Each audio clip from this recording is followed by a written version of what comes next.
Welcome friends, travel with geographic knowledge চ্যানেলে আপনাদের প্রত্যেককে স্বাগত। হ্যাঁ, মাত্র 1220 টাকায় আপনাদেরকে রাম মন্দির ঘুরিয়ে আনি। চলুন। অযোধ্যা ধাম স্টেশন।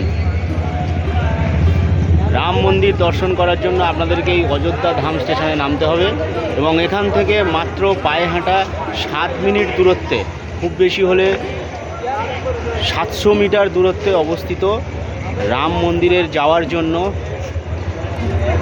রামকি পথ।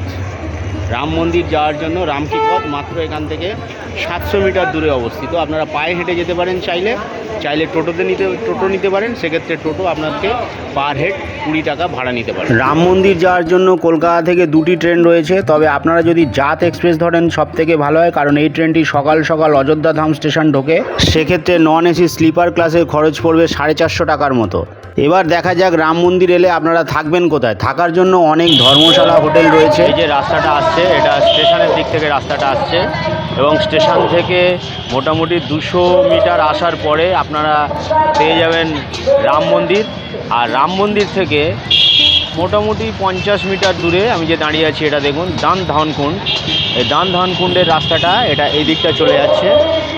আর এইখানেই রয়েছে কিন্তু হনুমানগড়ি। এই যে লাল রঙের একটা যে বিল্ডিং দেখতে পাচ্ছেন আপনারা, এটা কিন্তু হনুমানগড়ি। হ্যাঁ, এবং এই দিক থেকে সোজা এই রাস্তাটা চলে যাচ্ছে কিন্তু লতা মঙ্গেশকর চক, যেখানে সরজু নদী রয়েছে, যেখানে সন্ধ্যা 6টা-7টা থেকে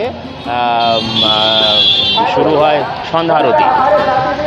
আর এখানে কিন্তু এরকম ইলেকট্রিক বাস পরিষেবাও রয়েছে। এবং এই যে দান ধান কুণ্ড যেটা রয়েছে, এখানে পাশেই কিন্তু একটা রাস্তা ঢুকে যাচ্ছে। এই যে রাস্তাটা যেটা যাচ্ছি আমি, এই রাস্তাতে কিন্তু অসংখ্য আপনারা থাকার হোটেল পেয়ে যাবেন। তো একদম পাশেই অবস্থিত। তো প্রথম যে হোটেলটা আপনাদেরকে দেখাচ্ছি, দেখুন, এটা হচ্ছে সীতারাম সেবা আশ্রম। এই যে সীতারাম সেবা আশ্রম, এটা আপনারা এখানে থাকতে পারেন।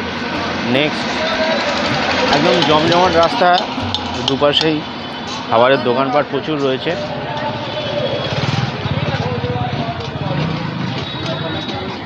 নেক্সট আরও একটা হোটেল আপনাদের দেখায়, যেটা নাম হচ্ছে শ্রীরাম হোটেল। শ্রীরাম হোটেল এবং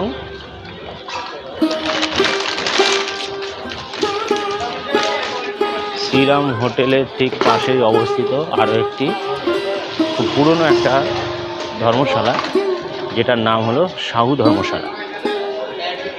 ধর্মশালা। তো এই রাস্তাতে এরকম সামনে রয়েছে দেখুন আর একটা শ্রী রামলালা প্যালেস। এই রাস্তাতে কিন্তু আপনারা এরকম বেশ কিছু হোটেল, ধর্মশালা পেয়ে যাবেন। বিভিন্ন রেঞ্জের মধ্যে রয়েছে এখানে। 500 টাকা থেকে রুম শুরু, 2000 টাকা পর্যন্ত। এসি নন এসি বিভিন্ন রকম হয়।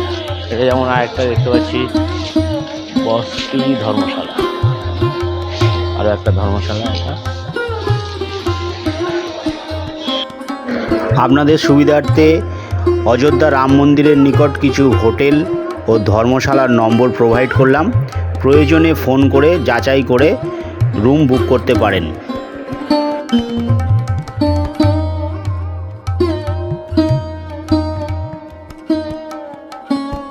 এবার দেখা যাক অযোধ্যা রাম মন্দির দর্শনে এলে আপনারা কি খাবেন।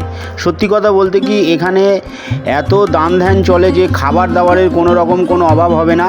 একেবারে অযোধ্যা রাম মন্দিরের পাশেই রয়েছে আমাবা রাম মন্দির। এই আমাবা রাম মন্দিরে কিন্তু সকাল থেকে রাত্রি পর্যন্ত মানুষদেরকে দিনে 2 বেলা 4 বেলা খাবার অন্নপ্রসাদ বিতরণ করা হয়।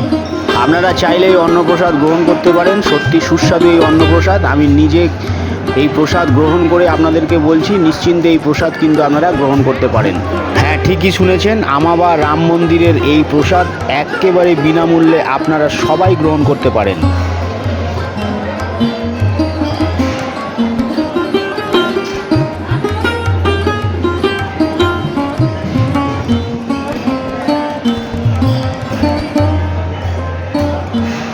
থাকা খাওয়ার ব্যবস্থা তো হয়েই গেল। এবার চলুন সবার আগে রামলালাকে কিভাবে দর্শন করবেন সেটা বলি। আপনারা একদম রাম মন্দিরের যে রামপথ যেটা রয়েছে সেটা দিয়ে প্রবেশ করবেন এবং বেশ অনেক দূর থেকে কিন্তু শু রাখার ব্যবস্থা আছে। আপনারা সেটা করবেন না, আমরা যেমন করেছি একদম শেষ প্রান্তে যে শু রাখার ব্যবস্থা রয়েছে, সবার শেষে, মানে শু পরে যতটা চলে আসা যায় আপনারা চলে আসবেন। তারপরে দেখুন আমরা সবার শেষ কাউন্টারে, দেখুন এটা কিন্তু সবার শেষ কাউন্টার, এই সবার শেষ কাউন্টারে আমরা কিন্তু শুটা রাখবো। এবং এরপরে কিন্তু সামনে ওই যে ওই বিল্ডিংটা আছে, ওটা কিন্তু ওখানে লকার, ওখানে মোবাইল জমা করবো এবং এইখানে শুটা রাখবো সবার শেষ প্রান্তে। দেখুন ওইখানেও একটা শু রাখার জায়গা রয়েছে, পিছনেও কিন্তু শু রাখার জায়গা ছিল, আমরা সেখানে শু রাখলাম না, একদম শেষ প্রান্তে যেখানে শু রাখা যাবে সেইখানেই রাখবো। কারণ এর পরে কিন্তু অনেকটা রাস্তা আমাদেরকে খালি পায়ে হাঁটতে হবে, অতএব অনেক আগে শু রাখার কোনো দরকার নেই, একদম শেষ। এই যে এটাই কিন্তু শেষ লকার শু রাখার, বাস এইখানেই শু জমা করবো। এবং এই যে সামনে হচ্ছে লকার, শু জমা হয়ে গেল। এবার এসে গেলাম লকার রুমে। এই লকার রুম পর্যন্ত আপনারা মোবাইল নিয়ে আসতে পারবেন, ব্যাগ নিয়ে আসতে পারবেন। এবং লকার রুমের কিন্তু একাধিক কাউন্টার রয়েছে, অতএব জমা করার কোনো সমস্যা না, এই পর্যন্তই। এরপরে কিন্তু আর ভিডিও অ্যালাউ নেই। এইখানে কিন্তু মোবাইল এবং আদার্স যেগুলো গ্যাজেট রয়েছে বা যদি কিছু থাকে সেগুলো কিন্তু এইখানেই জমা করতে হবে। এবং রামলালাকে দর্শন করার পর সেগুলোকে আবার রিটার্ন নেওয়া যাবে এখান থেকে।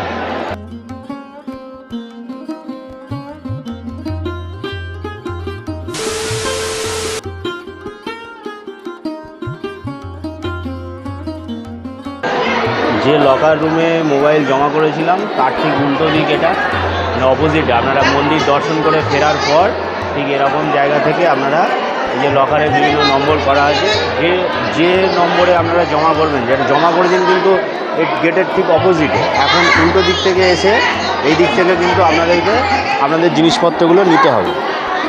খুব সুন্দর সিস্টেম আছে, প্রত্যেকের জন্য আলাদা আলাদা লকার আছে, খুব বেশি সময় লাগবেও না আপনাদের। এবং রামলালাকে দর্শন করার পর যে দিক থেকে আসবেন সেটা হচ্ছে আপনার এই দিক। এইখানে কিন্তু প্রচুর বসার ব্যবস্থা রয়েছে, ওখান থেকে যে মানুষ আসছে, দেখুন ওই যে মানুষ আসছে, ওটা কিন্তু রামলালাকে দর্শন করে মানুষজন ফিরছেন। আর এইখানে কিন্তু বসার সুন্দর ব্যবস্থা রয়েছে, আপনারা চাইলে এখানে রেস্ট নিতে পারেন। কারণ রাম মন্দিরে রামলালাকে দর্শন করতে কম বেশি আপনাদের 1 ঘন্টা সময় লাগবে।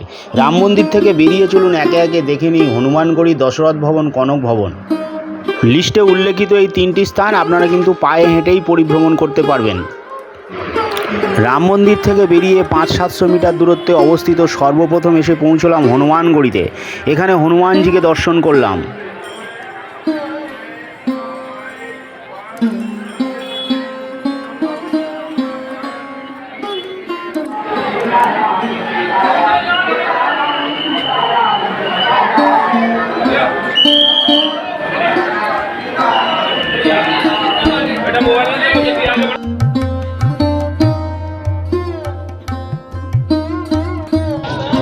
হনুমানগড়ি থেকে মাত্র 50 মিটার দূরে, মানে 50 মিটার যদি আপনারা পায়ে হেঁটে আসেন এই রাস্তা বরাবর, এই রাস্তার শেষে হনুমানগড়ি, এবং এই রাস্তা বরাবর যদি আপনারা আসেন তাহলে দেখুন রাম জন্মভূমি,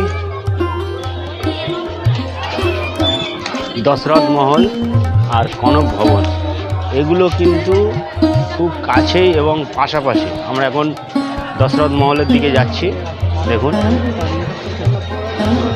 একদম পাশেই অবস্থিত। তার মানে হনুমানগড়ি থেকে একেবারে পাশেই কিন্তু এই দশরথ মহল বা রাম জন্মভূমি এবং কনক ভবন অবস্থিত।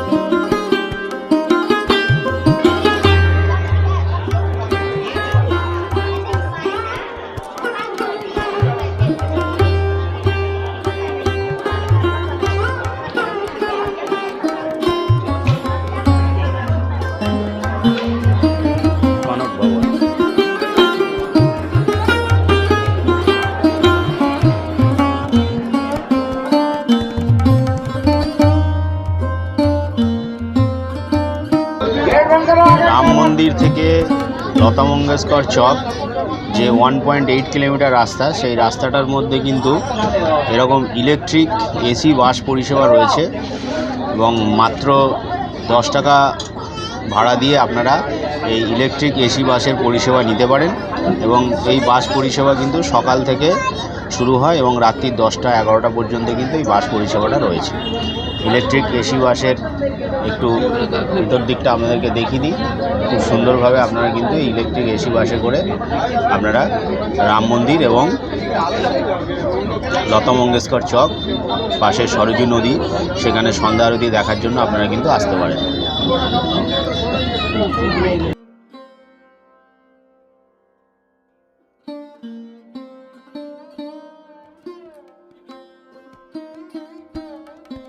রাম মন্দির, হনুমানগড়ি, দশরথ মহল, কনক ভবন দর্শনের পর আপনারা চলে আসুন ইলেকট্রিক এসি বাসে করে এই লতা মঙ্গেশকর চকে।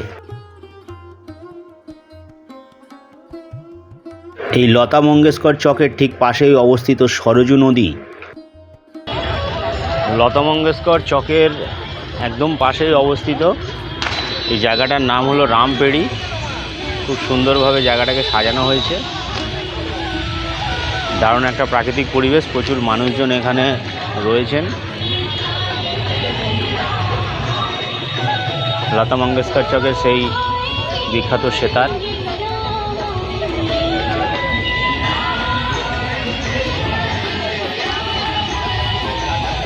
এখান থেকে সরজু নদীর এই পোর্শনটা রামপেড়ি খুব সুন্দর দেখতে লাগছে।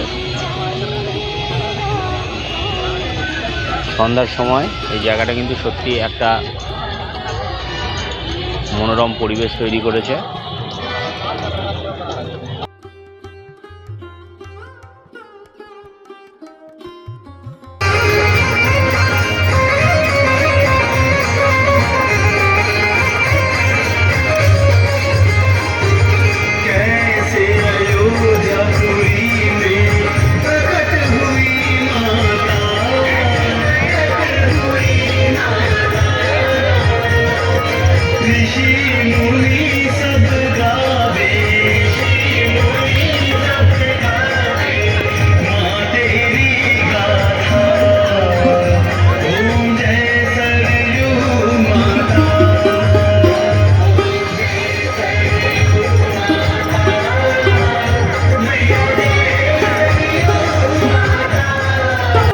ট্রেনে যাতায়াতের খরচ আর হোটেলে থাকার খরচ ছাড়া অযোধ্যা রাম মন্দির দর্শনে এলে আপনাদের খরচ প্রায় নেই বললেই চলে। মাত্র 1220 টাকা আপনার খরচ। চাইলে স্ক্রিনশট রাখতে পারেন। ভিডিওটি ভালো লাগলে প্রিয়জনদের সঙ্গে শেয়ার করবেন। ভালো থাকবেন, সুস্থ থাকবেন। যদি কিছু জানার থাকে অবশ্যই কমেন্টে জানাবেন। চ্যানেলে নতুন হলে অবশ্যই চ্যানেলটিকে সাবস্ক্রাইব করবেন। ধন্যবাদ।